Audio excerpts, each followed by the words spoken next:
Yo, assalamualaikum warahmatullahi wabarakatuh. Balik lagi ke channel gua lain Rabbit bersama gua Abdi Pekor.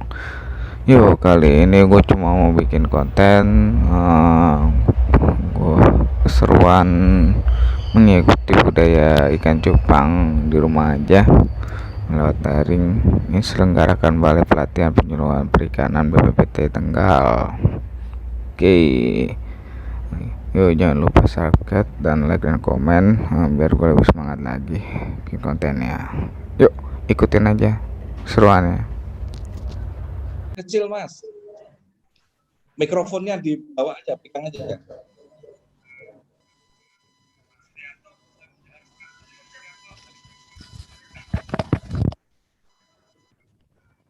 Baik, cek.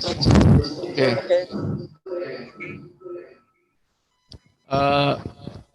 Yang saya hormati Bapak Ibu Kepala Pusat Pelatihan dan Penyuluhan Perikanan Kementerian Kelautan Perikanan, kemudian Bapak Kepala Balai, Bapak Mukhlisin yang saya hormati. Nah, seperti yang sudah disampaikan sebelumnya oleh Bapak Mukhlisin, saya sebetulnya ini senang sekali karena kepala balai saya ini, kepala BP3 Tegal ini memang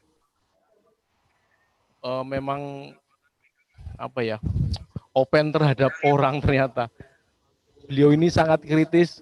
Kenapa kemudian menentukan cupang sebagai komoditas pada kesempatan pelatihan hari ini?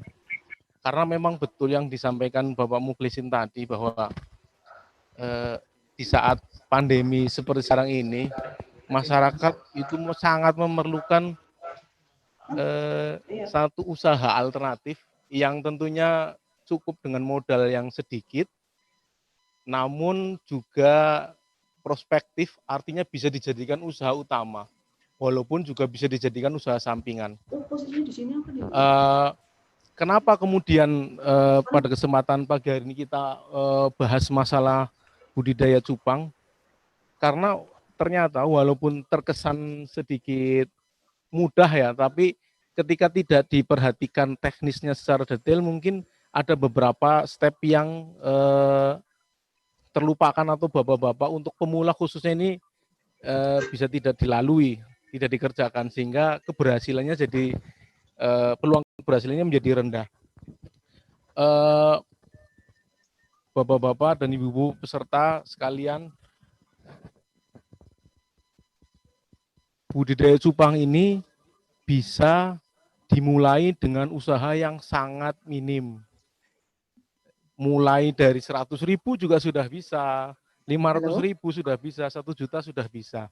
Tetapi nanti tentunya kita sebelum usaha menentukan segmennya dulu. Pasar kita itu siapa? Ketika pasar kita itu untuk kelas-kelas yang atas, tentunya indukannya juga kita pilih yang kelas atas. Ketika kita segmentasi pilihan pasarnya adalah masyarakat sekitar yang sekedar untuk pelihara ikan biasa, ya kita cukup indukan yang biasa yang cukup murah. Itu ya. Seperti kita ketahui bahwa di cupang ini banyak sekali jenisnya. Ada jenis yang hias half moon, ada jenis plakat, ada serit, nanti motifnya banyak gitu ya, tergantung kita pengennya yang mana. Ketika kita cuman segmentasinya untuk anak-anak yang senang main ikan, oh kita buat saja plakat yang untuk aduan misal seperti itu. Untuk hias, oh kita half moon yang harganya lumayan, kita buat half moon. Ini contoh ya, seperti ini di sini ini ada half moon, dia sirip yang lebar seperti itu ya. Kemudian ada juga yang tipe serit ini seperti ini, kemudian ada juga plakat yang biasa seperti ini. Bapak-bapak Ibu sekalian, secara teknis nanti kita hanya memerlukan fasilitas yang tidak terlalu mewah ya. Cuman kita butuh toples saja sama bak-bak sebagai media pemeliharaan. Nanti secara detail nanti akan dibahas. Begini, saya coba bahas masalah di margin atau keuntungan. Nanti sebetulnya sangat tergantung sekali dengan jenis ikan yang kita budidayakan.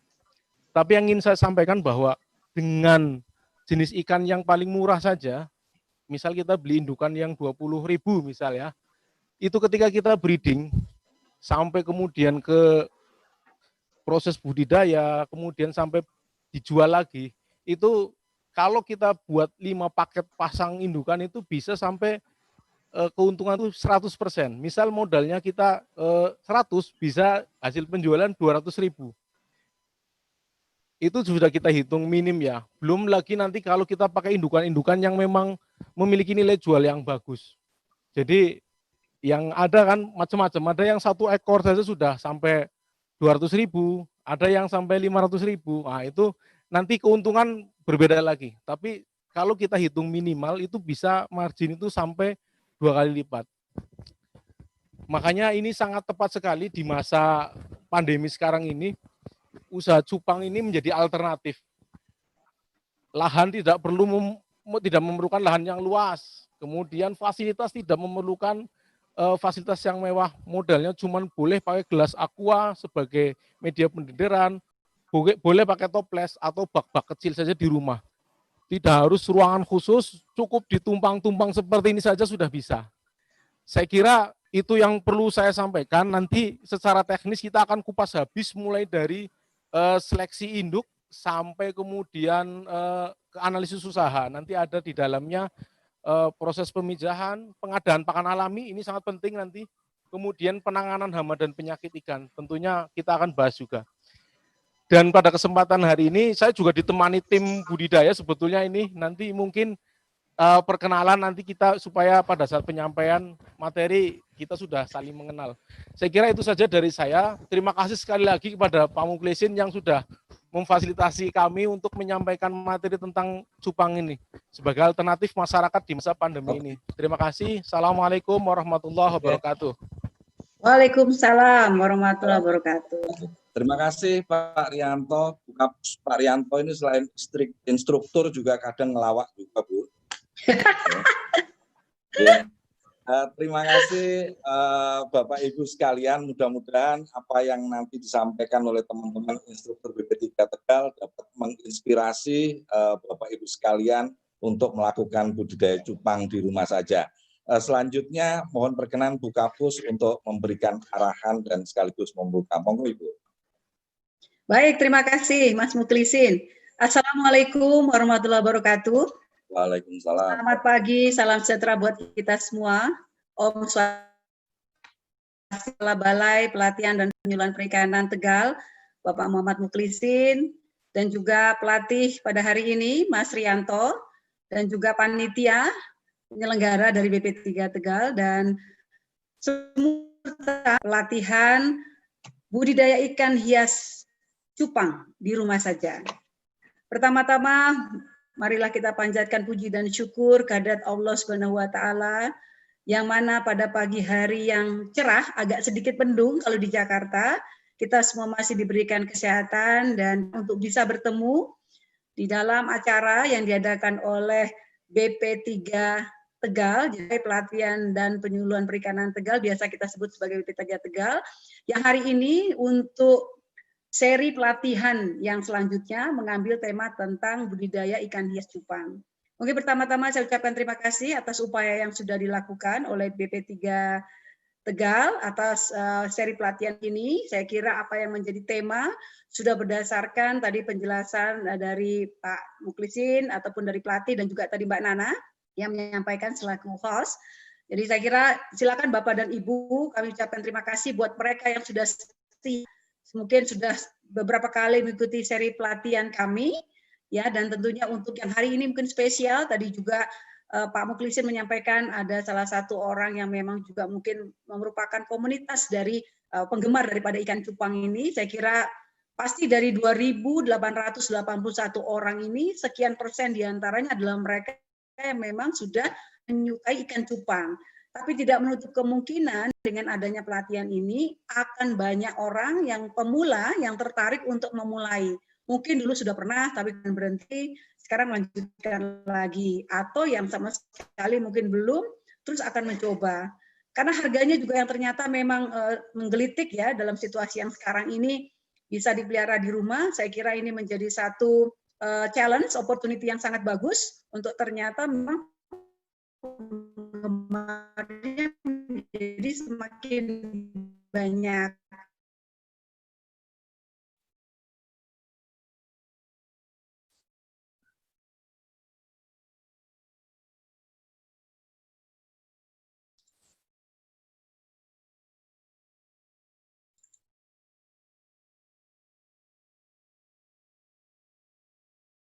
Jaringannya ya.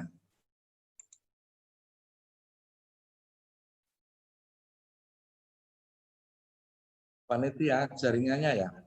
Puslat. Cek sound. Berarti puslat jaringannya. Sepertinya ya, Pak. Hilang.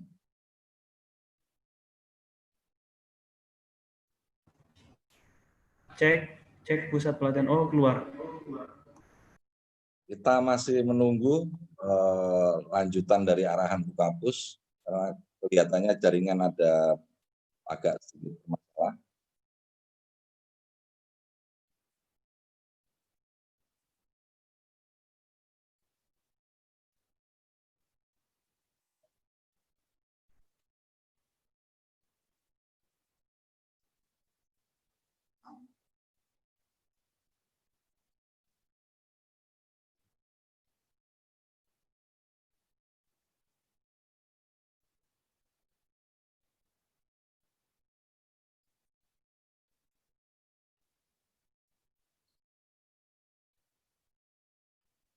Belum masuk lagi ya puslat ya? Belum, Pak. Belum ya?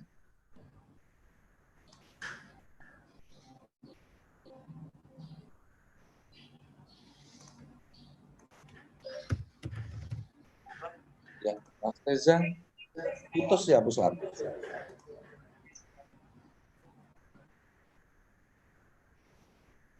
Halo.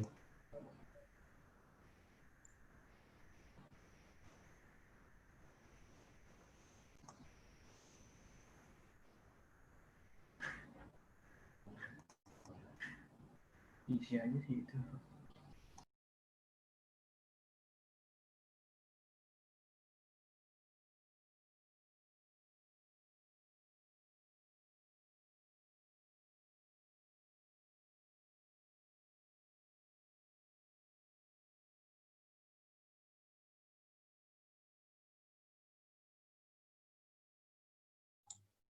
Kita masih menunggu sambungan dengan Puslatlu karena ada kendala jaringannya terputus.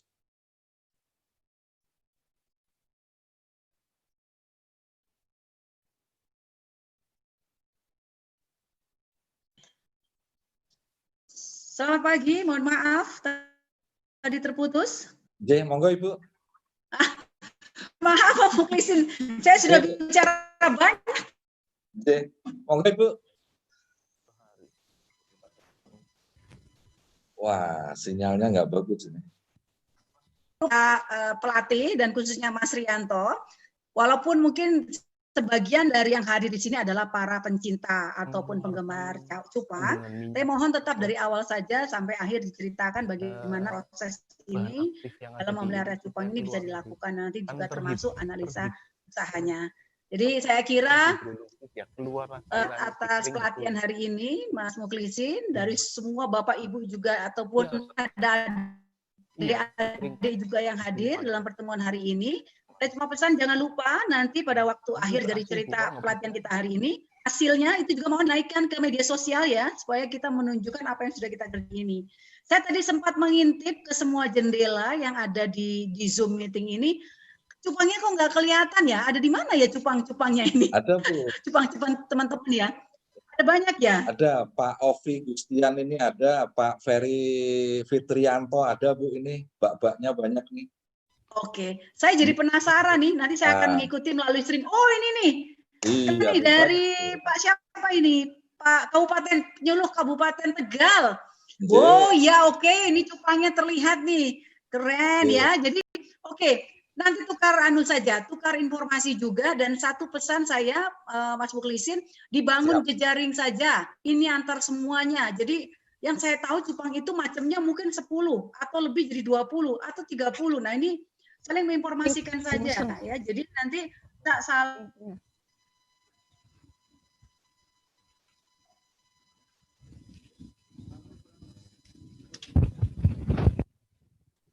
pelatihan, semoga kami dari Pusat Pelatihan dan Penyuluhan Operator Perikanan melalui Balai Pelatihan dan Penyuluhan Tegal akan tetap setia untuk memberikan pelatihan-pelatihan yang memang dibutuhkan oleh Bapak Ibu sekalian.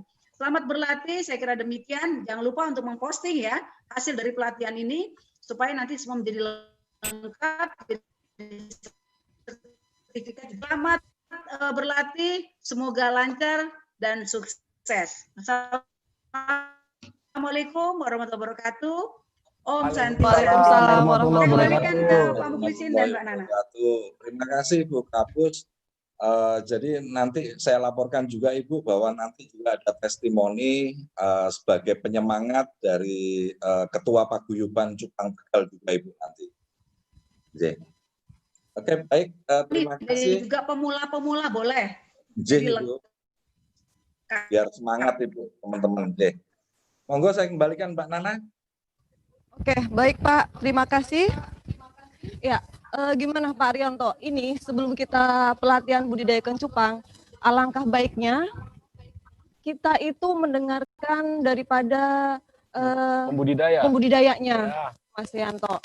Ini jadi ada komunitas ikan cupang di Kota Tegal yang memang sudah terkenal dan sudah sangat menguntungkan katanya. Ya. Jadi kita bisa langsung testimoni sama mereka sebelum melaksanakan pembudidaya ini ya, Pak Arianto ya.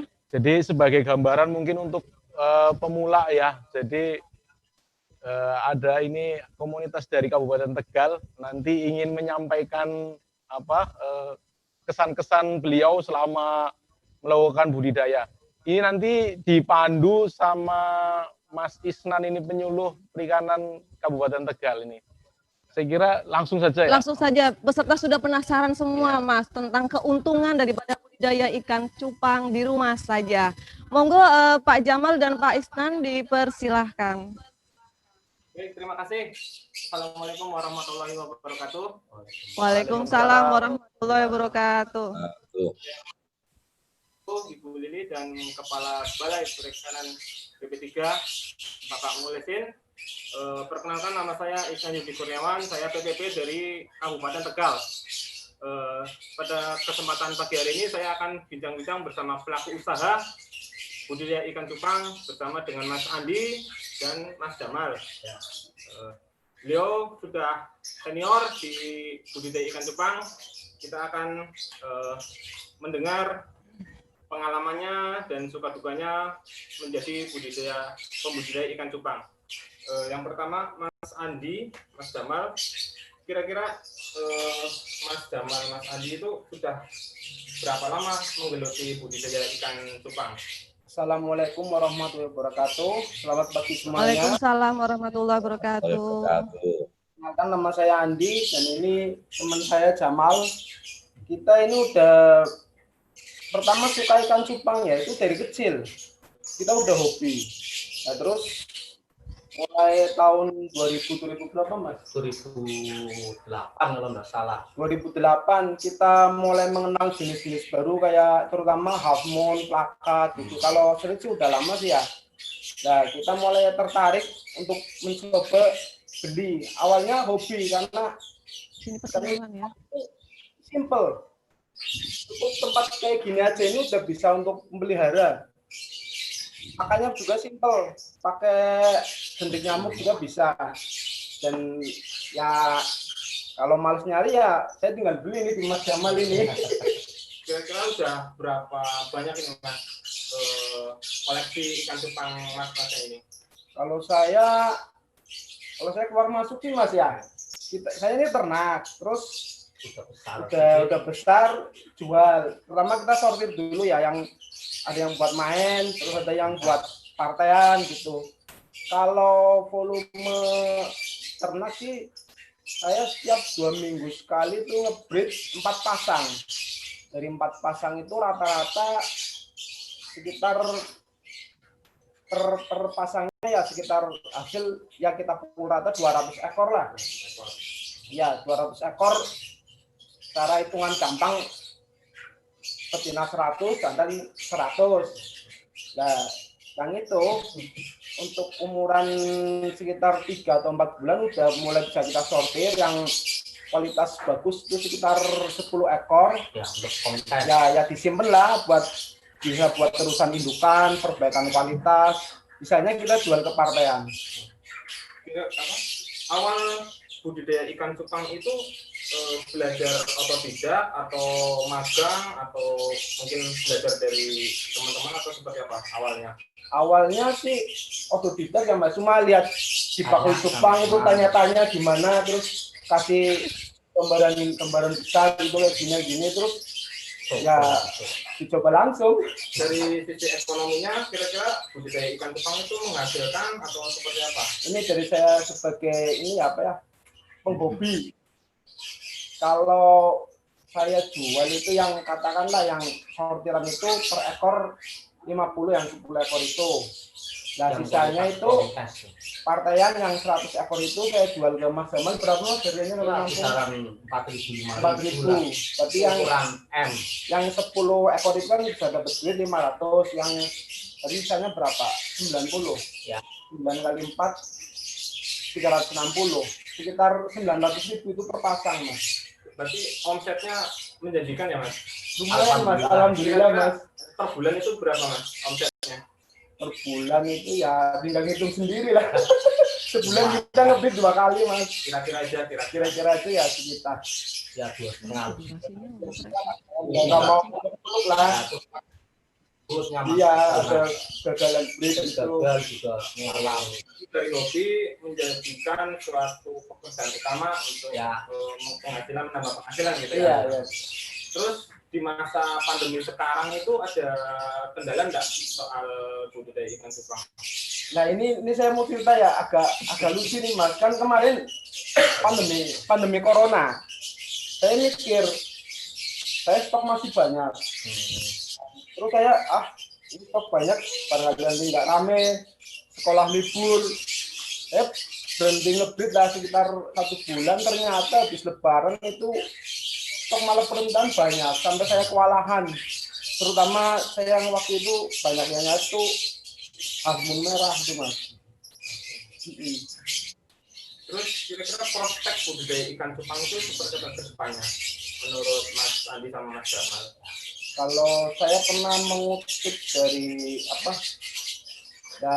seorang pemain senior lah, bahwa budidaya cupang itu lokomotif menariknya itu kontes. Jadi kalau kontes itu rutin, otomatis banyak pemain yang nyari ikan kualitas. Para bisnis juga seneng nge-breed gitu Mas. Nah sementara kan kalau kontes sekarang ini corona lagi sepi gitu, nggak ada kontes, ada juga kontes ya online kurang gimana gitu. Berarti proses ke depan sangat menjanjikan ya? Sangat menjanjikan. Terus suka dukanya itu selama budidaya ikan cupang atau menggeluti usaha ikan cupang itu seperti apa? Kalau saya dukanya dulu ya Mas ya. Dukanya itu kalau saya ngebit itu gagal. Entah bukannya saya kurang siap tapi saya paksakan buat bibit, terus udah jadi netes, udah jadi larva, nyari kutu air susah. Iya. Kontes sering. Alhamdulillah. Teman-teman Kabupaten Tegal sering menang kontes. Ya ini salah satunya ini. Jadi budidaya ikan cupang itu sangat menjanjikan bagi pelaku usaha, juga pula bisa memberikan kreativitas untuk pelaku usaha.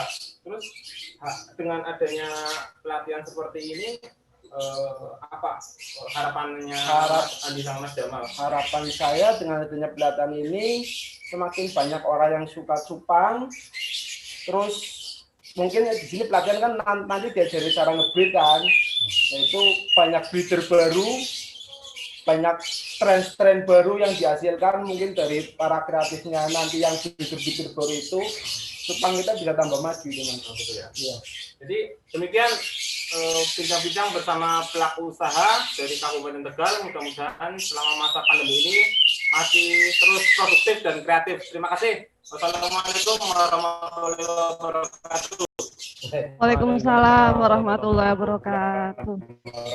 Baik, terima kasih untuk Pak Jamal, Pak Andi, dan Pak Isnan untuk testimoninya ya.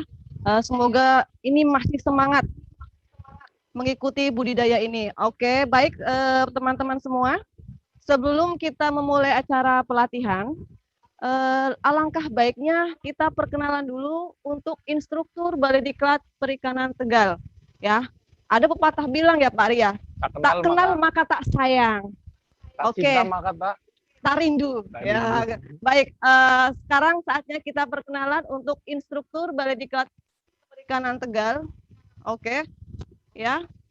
Dimulai dari Pak Rianto. Ini adalah instruktur Balai Diklat Perikanan Tegal yang paling oke dan paling ganteng kali lah, ganteng ya, paling ganteng. Dia menyebut dirinya. Silahkan Pak Ari. Saya paling kuat karena badan saya paling besar, tukang ngosrek kolam. Oke, ya. Dilanjut. Ini adalah Ibu Sulistiani. Ya, biasa kita panggil dengan Ibu Lis ataupun Mbak Lis. Ya, silakan dilanjut. Ya. Dan ini adalah Ibu Sri Winarsi, biasa kita panggil dengan Mbak Wibin. Ya, Mbak Win, imut katanya, tapi sebenarnya nggak imut. Oke, lanjut. Dan ini adalah Bapak Denis dan Citra. Ya, kita biasa panggil dengan Kang Denis. Ya. Oke. Dan saya sendiri adalah Mas Dadiana, biasa dipanggil dengan Nana. Oke, tadi sudah perkenalan kita dari instruktur Balai Diklat Perikanan Tegal. Tiba saatnya kita akan memulai pemaparan materi. Ya, tadi di depan saya sudah bilang untuk materi ini kita bagi 4 sesi. Ya, untuk sesi pertama materi yang akan disampaikan oleh Bapak Arianto adalah seleksi induk dan pemijahan. Betul begitu, Pak? Iya. Jadi nanti yang akan kita bahas itu mulai dari pemilihan induk, kemudian proses pemijahan, pemeliharaan, kemudian nanti di sesi kedua kita ada pengadaan pakan alami. Jadi karena pakan alami ini sangat penting ya, hukumnya wajib ketika kita melakukan budidaya ikan cupang. Kemudian di sesi ketiga nanti kita akan bahas masalah penyakit. Kemudian yang keempat nanti kita bahas untung rugi. Nah, bagaimana sih secara finansial menguntungkan apa tidak? Saya kira itu mungkin kita bisa langsung mulai di sesi pertama, yaitu kita memilih atau menyiapkan proses pemijahan.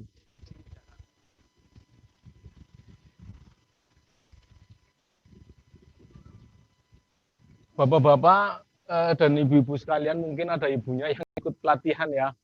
Jadi ketika kita melakukan pemijahan, salah satu yang paling penting itu adalah seperti disampaikan Pak Andi tadi adalah kesiapan induk. Nah, kesiapan induk. Induk itu tentunya ada beberapa persyaratan yang harus dipenuhi. Ya, yang pertama, induk ini harus sudah cukup umur. Nah, cukup umur, kemudian cukup ukuran. Cukup ukuran itu baik dia bobot maupun panjangnya. Bobot dan panjang ya Pak ya? Ya, jadi seperti itu. Kemudian setelah kita identifikasi dari umur dan bobotnya, yang berikutnya adalah kita identifikasi tingkat kematangan gonatnya. Gonatnya Pak? Gonat, jadi supaya kita tidak, itu tadi seperti yang disampaikan teman-teman pembudidaya, kita memaksakan. Nah, jadi ketika kita memaksakan induk yang belum siap pijah, kemudian kita pijahkan, tentunya nanti yang pertama larva yang dihasilkan itu nanti tentunya tidak vitalitasnya kurang, ya. Dia kualitasnya kurang bagus, lemah, kemudian ukurannya cenderung lebih kecil. Jadi ketika kita memberikan pakan juga agak kesulitan di situ. Padahal larva dari ikan cupang itu kan kecil sekali. Makanya ketika kita berikan langsung, soalnya banyak juga teman-teman yang langsung memberikan pakan dengan dapnia, itu nanti dia nggak bisa ngejar pakan. Makanya kita harus seleksi induk yang betul-betul teliti, yang tepat seperti itu. Biar hasilnya bagus ya Pak ya? Iya, tentunya hasilnya bagus. Jadi di sini saya kira ini ada contoh-contoh indukan ya ini. Mungkin saya jabarkan dulu untuk ciri-ciri yang jantan. Yang seperti apa Pak Ya, yang jantan ya Pak? kalau untuk kategori indukan itu kita bisa pakai kategori minimal ya. Memang ada yang 3 bulan sudah bisa bereproduksi, tetapi mungkin itu kurang standar atau kurang bagus untuk dijadikan indukan. Jadi minimal kalau bapak-bapak, ibu-ibu di rumah mau melakukan pemijahan, minimal itu ya 4 bulan. Itu sudah paling mudah. Nanti bisa ke depan bisa sampai 5 bulan, 6 bulan, 7 bulan, 8 bulan itu lebih bagus lagi. Nanti produktivitasnya makin meningkat seperti itu ya. Nah, ini dia contohnya, ini macam-macam ya. Ini ada yang jenis serit ini. Kalau di teman-teman pembudidaya itu biasanya agak susah untuk menjaga kualitas ya, karena siripnya ini lebih cepat rusak seperti itu. Nah, ini ciri-ciri jantan. Jadi jantan itu yang pertama siripnya itu lebih lebar jika dibandingkan dengan yang betina. Ya. Kemudian warnanya itu lebih mencolok jika dibandingkan dengan yang betina. Kalau kita perhatikan di sini betina rata-rata warnanya nggak terlalu mencolok, siripnya juga nggak terlalu lebar ya. Kemudian siripnya ini di sini sirip perutnya ini dia lebih panjang. Sirip perut ya Pak ya? Ya, jika dibandingkan dengan yang betina. Yang betina itu siripnya hampir tidak ada. Nah, ini yang betina Pak? Iya. Ya. Jadi untuk identifikasi betina siap pijah, ya? Sebenarnya saya perlu tunjukkan ke bapak-bapak.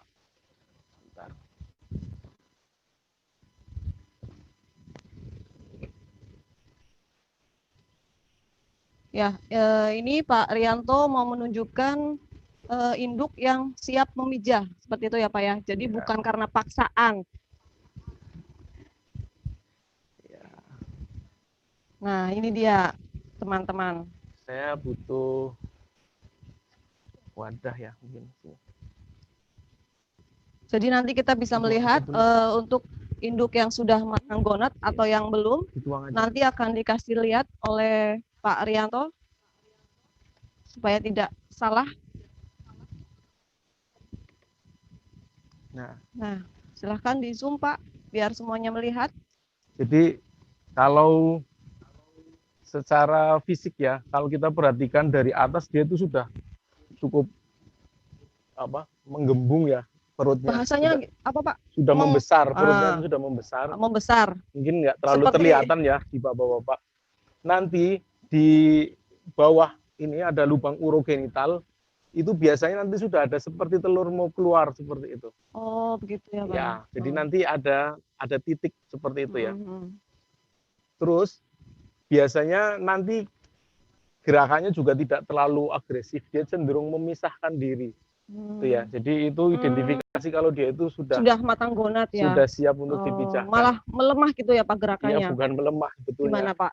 Nalurinya itu mencari pasangan yang cocok, jadi dia memisahkan diri seperti itu. Nah, jadi ketika kita sudah identifikasi yang cocok seperti apa gini ya, nanti kita pilih juga jantannya. Jantan ciri yang sudah siap pijah itu nanti dia biasanya membuat sarang. Pak, nanti ini ada contoh-contoh ya, ini sebenarnya ada di dalam, ini salah satu contoh aja. Dia sudah mulai membuat sarang ini ya. Ininya ya Pak ya? Iya. Gelembung-gelembungnya ya Pak ya? Iya. Sudah mulai sarang seperti ini. Nah, nanti untuk teknis pemijahannya sendiri setelah kita identifikasi, jadi bapak-bapak tadi sudah saya sampaikan ya, jantan itu sudah siap pijah ketika dia sudah membuat sarang. Jadi nanti kita nanti ada proses penjodohan. Jadi setelah kita pilih induk betina, saya kira saya perlu membandingkan ya mungkin ya antara yang siap pijah sama yang belum. Mungkin Pak Denis ambil itu bak yang abu-abu. Ya. Iya, isi air Pak. Jadi kita mau membandingkan yang sudah matang gonat atau yang belum matang Ya. gonat, seperti itu ya Pak Rianto ya? Ya. Oke, biar lebih jelas ya Pak ya. Ya.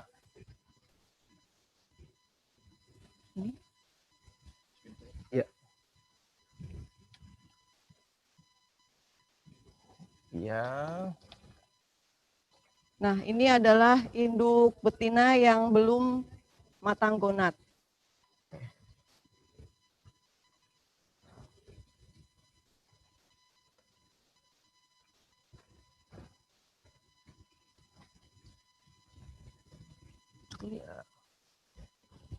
Bapak, ini seperti yang saya sampaikan tadi, kalau yang ini ukurannya masih terlalu kecil dia.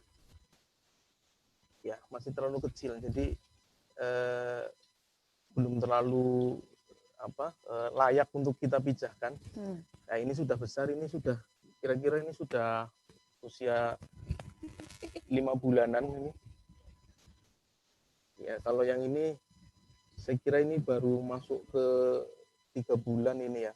3 bulan masih kurang, jadi nanti belum siap. Belum siap kawin ya Pak? Belum siap kawin. Oh. Di sini kalau kita perhatikan ya,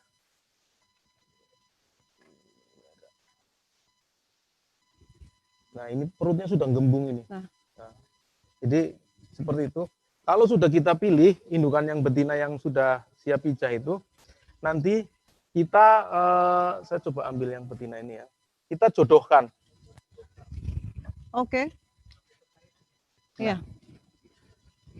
Proses penjodohannya nanti kita bisa ini dipenuhi Mas. Penuhi Mas. Iya.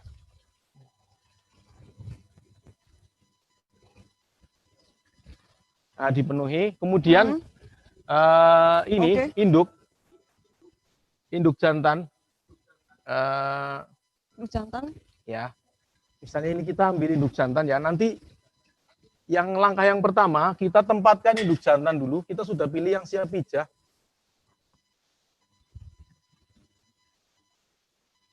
Jadi ini proses Iya. Jadi ini perkawinannya ya Pak ya? iya, jadi kita jodohkan dulu. Oke, jodohkan dulu ya Bapak dan Ibu. Ikan aja dijodohkan ya Pak ya? Nah, Nah.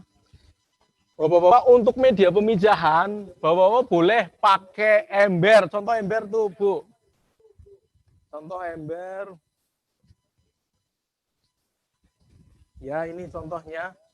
Boleh pakai ember seperti ini juga boleh. Jadi Bapak-bapak, Ibu-ibu di rumah adanya apa, boleh silahkan. Sebetulnya pakai toples yang ukuran 4 liter ini juga sudah bisa.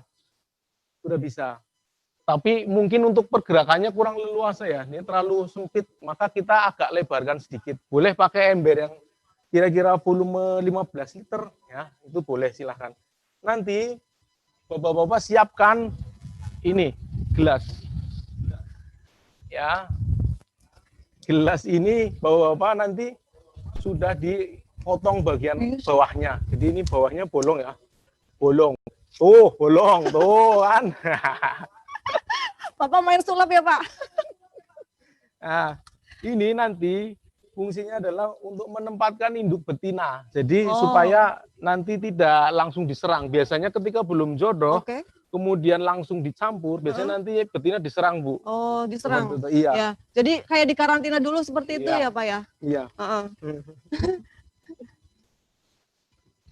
Bapak-bapak, Ibu-ibu, ini wadah pemijahan ini sebaiknya sudah ditempatkan jantan. Ketika jantan itu sudah mulai membuat sarang, berbusa seperti itu sebagai indikasi kita menilai bahwa si jantan siap untuk kawin.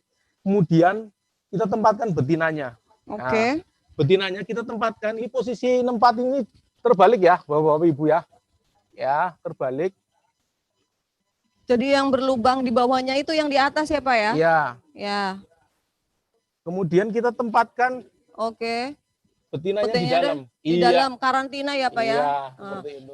Ini karantinanya berapa jam Pak? Nah, jadi nanti proses penjodohan ini bisa berlangsung 1 hari. Jadi ya, jadi kalau misal kita tempatkan pagi ya, nanti sore sudah bisa kita angkat sekatnya ini. Angkat gelasnya ini? Iya, gelasnya jadi Oh, diangkat nanti. Jadi nanti setelah pagi dijodohkan seperti sekarang, nanti sore kelihatan nanti. Kalau betina itu sudah siap mijah, dia tidak diam saja. Ketika jantan mendekati, responnya dia juga apa ya? Kalau Agresif. orang Tegal itu jogetan gitu. Oh. Jadi, Yang joget betina apa yang itunya Pak? Jantannya? betinanya. Oh, jadi yang itu betinanya jadi ya, jogetan ya Pak ya? sama-sama tertarik seperti itu ya. Nah. Jadi jantan dan betina sama-sama tertarik, Ya. akhirnya mereka jogetan gitu. Iya, ya, Oke. seperti itu. Jadi Ya. nanti kalau sudah, nanti ini kita lepas. Jadi Ya. jadi nanti sore nanti kita lepas. Proses pemijahan nanti terjadi bisa selama 1 hari, 1 malam nanti.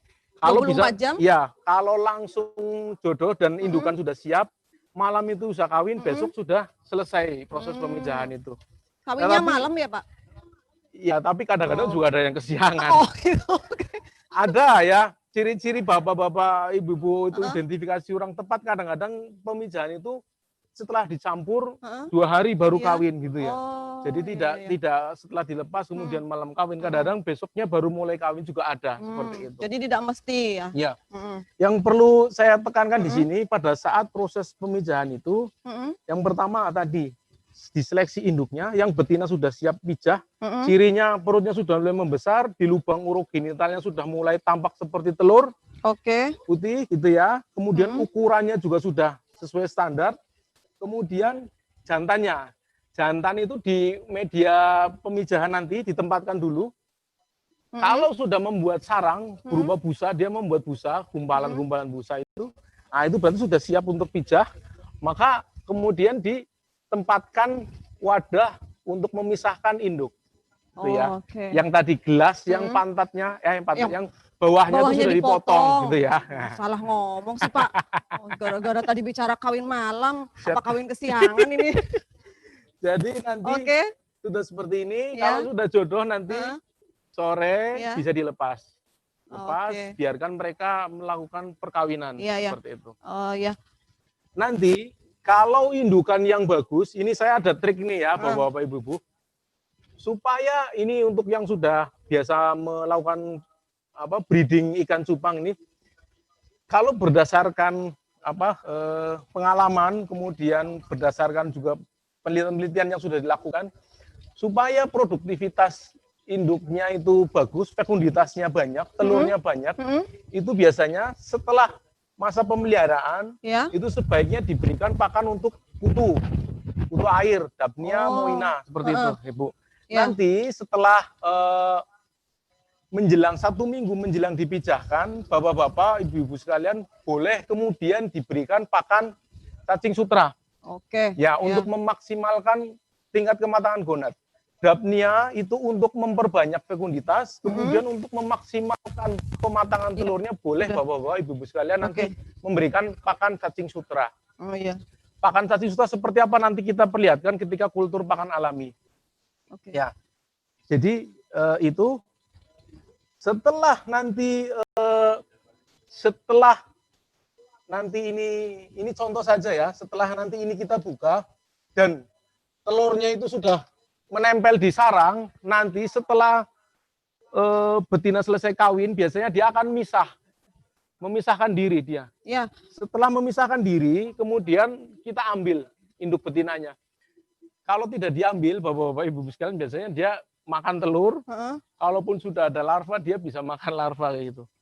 Oke Pak, tadi yang ciri-ciri yang sudah mau kawin itu yang ada gelembung-gelembungnya itu gimana Pak? Gelembungnya membedakan gelembung itu seperti apa? Oh, beda. Jadi gini, kalau membuat sarang itu seperti ini. Gelembungnya itu tidak menyebar ya. Ini ada ciri-ciri. Biasanya ini gelembung ini, contoh ini ya, ini masih menyebar. Kalau gelembung sarang itu biasanya dia menumpuk seperti yang sebelah sini. Oh, ini ya, jadi cara membedakannya ini ya. Jadi ini kalau dari atas kelihatan ya. Ya, ini itu ciri-ciri sudah numpuk. Ini berarti induk jantan sudah siap untuk mijah karena dia sudah membuat sarang. Ya, selain gerakannya relatif lebih agresif, terus dia itu warnanya lebih mencolok. Oke. Biasanya seperti itu, Bu. Gerakannya agresif, terus kemudian warna mencolok, sudah mulai membuat sarang. Iya. Tapi yang gelembungnya misa-misa itu berarti Belum ya? ya. Jadi kalau masih menyebar seperti ini, gelembung menyebar masih belum. Ya. Nalurinya belum untuk memijah seperti itu. Ya. Nah, kemudian ini kita kembali lagi setelah tadi induk betina selesai memijah, dia akan memisahkan diri, kita segera ambil. Kemudian kita biarkan induk jantan merawat larvanya. Ya, merawat telur dan larvanya. Telurnya itu akan menetas kira-kira dari mulai 30 sampai 38 jam gitu ya. Nanti setelah menetas, dia akan dijaga oleh induk jantan. Nanti masa larva itu kisarannya 3 sampai ada yang 6 hari, Bu. Oh, jadi nanti akan banyak variabel yang mempengaruhi. Pada kondisi yang optimal, ya suhu hangat, suhu tinggi gitu ya, 27 sampai 29 itu nanti dia akan menetas, akan mulai makan. Kantung telur sudah mulai habis, itu bisa 3 hari. Tetapi ketika suhu dingin, gitu ya, dia bisa sampai 4 hari, bisa sampai 5 hari baru mulai mau makan. Ya, seperti itu. Nanti pada saat masa larva habis, jadi setelah 4 hari, misalnya setelah 4 hari, kita cirinya nanti si larva itu sudah, biasanya kalau baru itu kan masih muter-muter ya, muter-muter gitu, masih muter-muter. Yang muter apanya, Pak? Larvanya. Nanti kalau sudah berenang lurus, nah jadi kalau sudah berenang lurus, sudah terbalik gitu ya, itu nanti kita ambil si induk jantan. Oke, ya Pak. Jadi kita biarkan si larva tumbuh. Jadi setelah.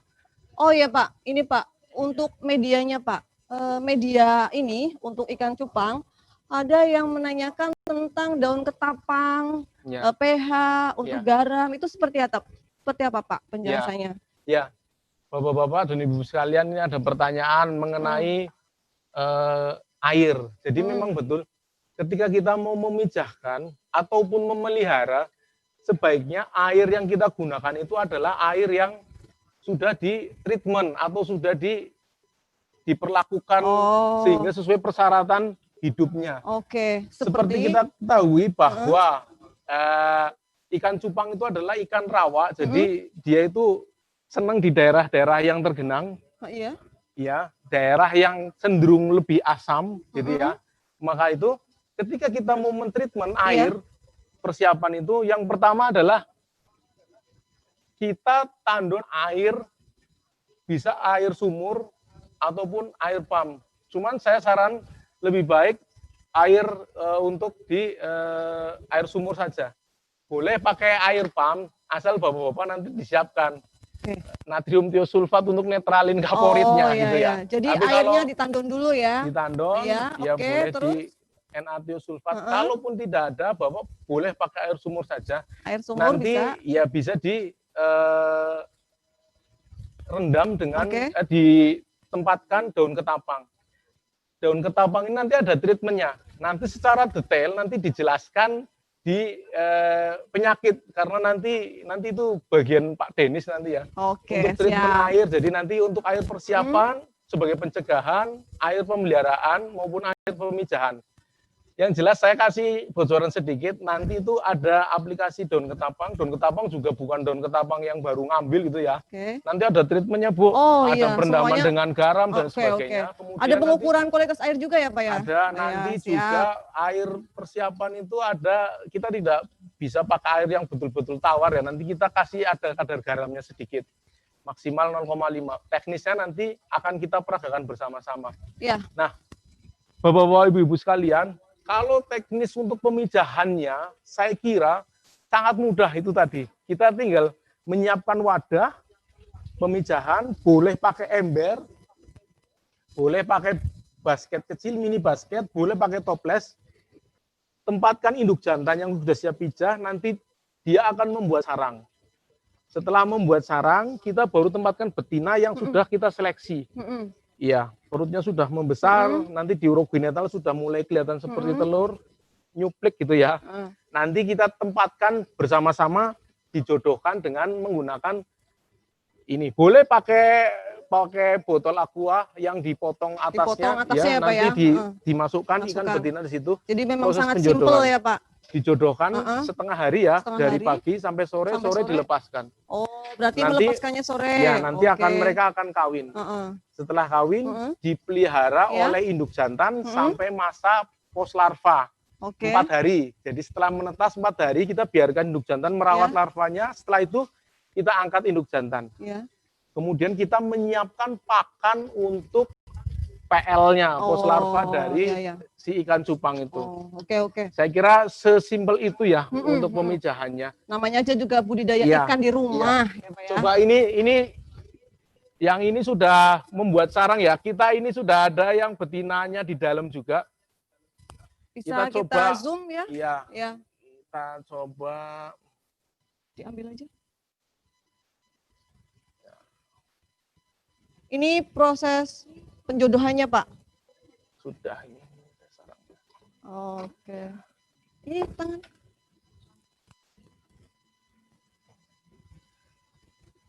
Iya. Biasanya kalau yang sudah mau berpasangan dia tidak ini ya, tidak dikejar-kejar. Nanti kita lihat kalau dia masih dikejar-kejar, mungkin betinanya masih belum mau kawin gitu. Jadi yang mengejar jantannya, Pak. Iya, kalau yang mengejar betinanya itu Oh. namanya apa ya namanya? Apa, Pak? Namanya. Bahasa Tegalnya apa, Pak? Ya, bapak-bapak, saya kira Oke. dan ibu-ibu sekalian, saya kira teknis untuk pemijahannya itu Iya. nanti kalau sudah ada larva, tentunya kita harus menyiapkan pakan alami. Nah, pada sesi berikut ini nanti saya coba peragakan untuk pengadaan pakan alaminya. Pakan alaminya apa? Yang pertama kita infusoria. Memang ada yang pakai, ada yang tidak, tetapi kita sampaikan saja ke bapak-bapak sekalian sebagai referensi supaya apa? Supaya di awal usaha bapak-bapak dan ibu sekalian nanti paling tidak SR-nya tinggi. Kenapa?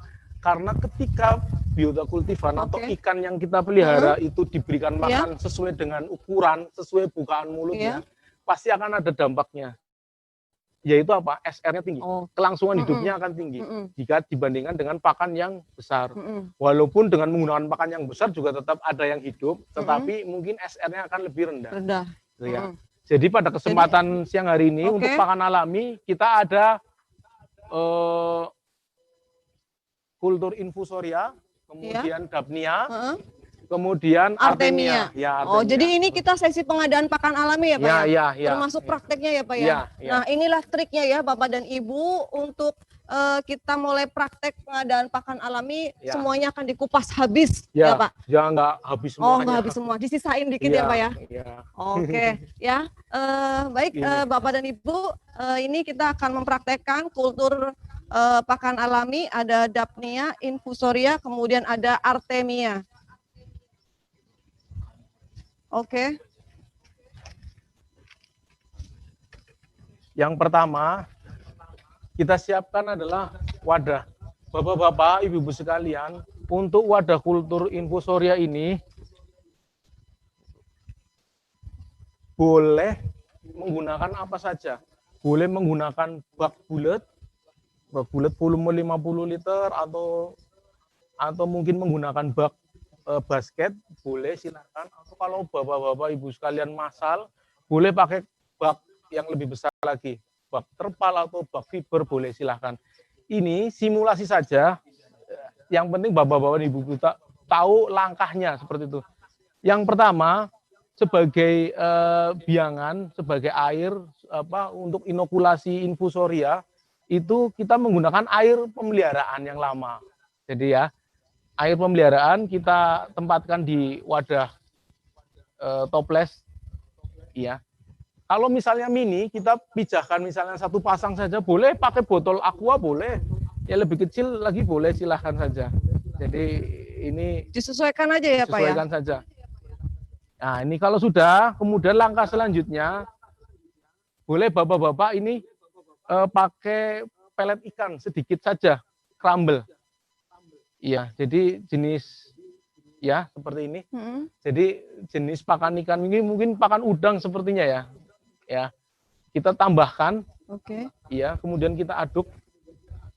Ya. Perlu bapak-bapak, ibu-ibu ketahui ya, kalau proses kultur infusoria ini nanti dia hidup di media pembusukan. Jadi nanti yang busuk-busuk dia mau nanti. Makanya jadi harus kita yang busuk-busuk ya, gitu, Pak? nanti selain pelet ikan ini kan Oke. nanti lama-kelamaan di dalam ini sehari nanti kan dia akan busuk ya. Busuk. Ya, seperti itu.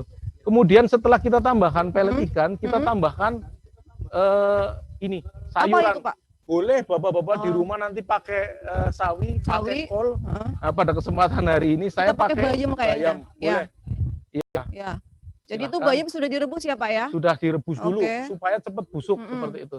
Kemudian kita peras ya ini, diperas, airnya keluar, kemudian kita tempatkan bayamnya, kita masukkan saja. Nah, sudah kita biarkan. Iya. Seperti itu. Nah, supaya si infusoria ini tidak tertekan karena proses pembusukan yang terlalu ekstrim ya dari pelet maupun daun, kita boleh menambahkan enzim. Jadi untuk mempercepat, proses pembusukan, boleh ini kalau di pasaran banyak nanti ada merekan tertentu ya, silakan saja. Ditambah dengan itu ya, Pak ya, koenzim. Iya. Jadi fungsinya ini sini ada protease itu untuk menghancurkan dari protein di pakan itu. Oh, ya. iya. Cukup sedikit saja. Iya, sudah cukup. Cukup. Ditambahkan. Aduk ya, Pak. Aduk, sudah. Kalau sudah, bapak-bapak sekalian boleh ditutup. Ya. Atasnya ini ditutup. Ya. Pakai karet.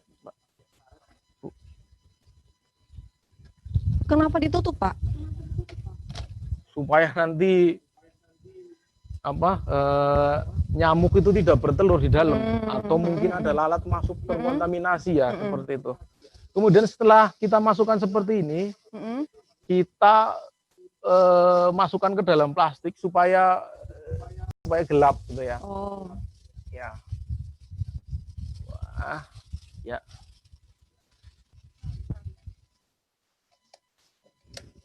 Nah, Oke.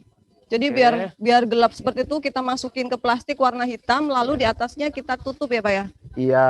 Oke. Sudah kalau kayak gini, bapak-bapak, ibu sekalian, kita tempatkan terpisah.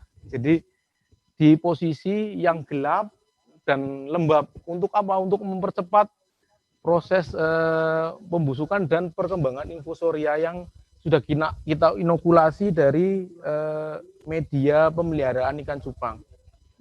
Ya, jadi ini kita biarkan. Nanti biasanya akan mulai muncul infusoria itu biasanya di hari-hari ketiga, jadi hari keempat. Didiamkan selama 3-4 hari. Nanti kalau sudah mulai muncul, baru kita panen. Nanti ketika kepadatannya sudah memenuhi persyaratan. Jadi misalnya sudah 5-6 hari sudah bisa kita panen nanti. Seperti itu. Jadi munculnya itu sekitar hari keempat gitu. Hari keempat. Ada yang cepat ya, kalau misalnya di air medianya memang sudah banyak ininya, di hari ketiga sudah mulai muncul ya. Oh iya. Nanti biasanya ketika dicampur ini kan ada busuk, airnya mulai berubah jadi keruh ya, Bu ya. Oh iya. Berwarna, nanti biasanya dikasih mulai tumbuh, airnya nanti mulai bening lagi. Oh begitu. Mulai bening lagi. Di situ berarti proses pembusukan sudah selesai. Sudah selesai. Nanti infusoria biasanya mulai muncul. Iya, seperti itu. Ukuran infusoria ini jauh lebih kecil daripada artemia, daripada daphnia, sehingga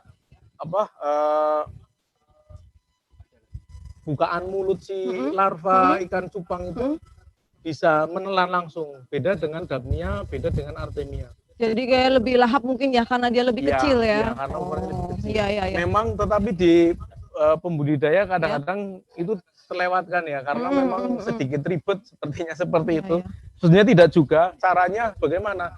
Caranya kita buat di media yang besar. Jadi di situ nanti banyak stok kita. Oh iya. Ketika banyak stok, kita tinggal memeliharanya saja. Memeliharanya bagaimana? Kita tinggal menambahkan saja bahan baku yang seperti ketika kultur pertama. Oh, jadi ini kalau misalnya kita dalam media yang besar, berarti kita tinggal menambahkan saja, seperti menambahkan peletnya itu. Iya, ketika persiapan tadi. Jadi ketika sudah populasi sudah mulai turun, Oke. kita bisa tambahkan lagi. Oke, seperti itu. heeh. Saya Ya. kira cukup jelas ya. Sebentar Pak, Barangkali ada pertanyaan ada ini pertanyaannya. untuk aqua enzim yang digunakan itu seperti apa atau ada trik-trik tertentu Iya. untuk memilihnya, Ya, membelinya? sebetulnya ini Heeh. apa? Fungsinya itu supaya memastikan saja bahwa bahan baku yang kita gunakan itu Ya. tidak terlalu beracun untuk infusoria. Oke. Kadang-kadang kan untuk pemula itu kan terlalu banyak dosisnya ya. Iya. Makanya kita